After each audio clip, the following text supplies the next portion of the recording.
people do have to use some form of hair removal, and it's quite good to see the most popular versions that are available, and some of them you'll use yourself, some you may have heard of but you don't know too much about them, and others you might never have heard of and you might want to try it for yourself. The classics here, obviously starting with tweezers. Most people will use tweezers to tidy up their eyebrows. Sometimes it's just one odd hair that's causing a bit of a problem. They're an excellent way to remove hairs in between treatments such as waxing or threading. Just be sure not to irritate the skin and not to dig in at any hairs that don't want to come out.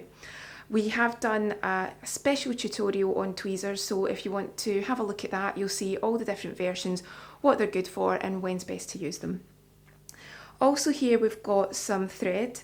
Threading the eyebrows especially is very popular now, but threading can also be used for a lot of excess hair, facial hair especially. Always go to a trained professional.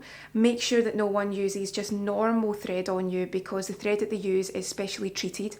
And don't attempt to do it yourself unless you really do know what you're doing and you've been trained, because you could remove some hair that you didn't intend to, and then, as we know, if you've over-attacked your eyebrows and you don't like the result, it's quite a lot of time and patience waiting for it to grow back in again. Another popular method of hair removal is hair removal cream. If you've never used it before, then make sure you go for the sensitive, and that way when you do a patch test you'll know if you're going to be okay or if you're going to react.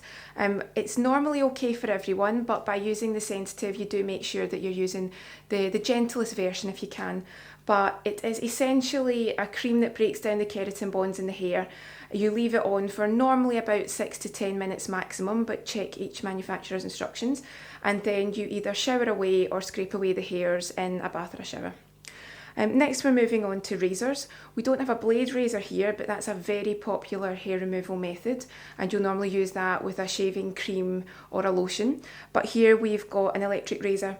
Again, very easy to use. The results are temporary, but it's ideal if you don't want to use anything that's a little bit more uncomfortable on your skin. Moving on, next we've got an epilator. A lot of people, again, they love them. They are a little bit more uncomfortable because you're moving into the more longer term hair removal, so you'll normally get the same amount of time from an epilation as you would from waxing. It is essentially little tweezers that are going round in a circuit, and they are pulling the hairs out of the roots. But modern epilators normally have a cooling system in them, or they're designed now that they're minimising the discomfort. Can't remove it completely, but it's not as painful as some people say. But again, it can depend on the time in your cycle, how sensitive your skin is. I'd say give it a little patch test and see how you go, but normally it's uncomfortable to start with and then you're fine. Waxing is such a popular treatment. We don't have the pot here, but again we do have a waxing pot tutorial if you want to take a look. What we've got here is another version of the warm wax, which is in tube form. You also get roller wax.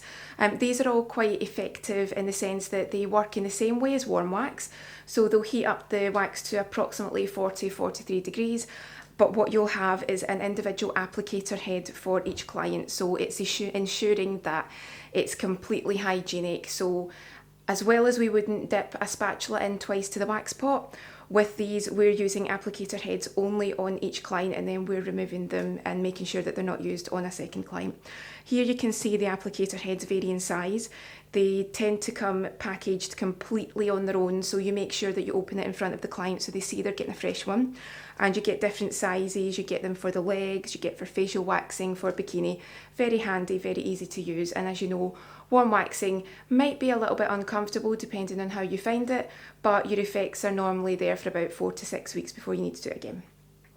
We don't have abrasive mitts here, but again, they're quite another popular method of hair removal. Basically, you're using a very gentle abrasive disc and you're buffing the hairs off. It's a bit like shaving in the sense that it's quite temporary. You'll maybe get 2 to 3 days if you're lucky before you have some regrowth. But again, quite popular, a lot of people like it. Just be careful not to use it on broken skin.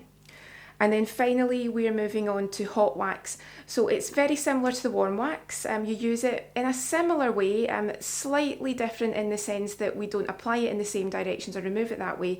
But again, you wouldn't do it unless you'd been trained or you were very confident in your application and removal methods. Very easy to buy. You can get the individual discs that you can buy yourself and you can pop them into your heater. You can even get different waxes specifically for thicker, more terminal hairs. You even get the waxes that you can buy for male hair removal.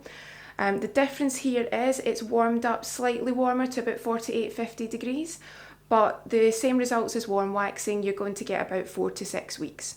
What you can also find is with any of these treatments, you may get ingrown hairs. We do have a video, we can help you with that. So if something's giving you breakouts or there's a hair that you just can't seem to get rid of and it's just causing an irritation, check out the video and have a look. But as you can see, there's lots of different hair removal methods and there's one for everyone.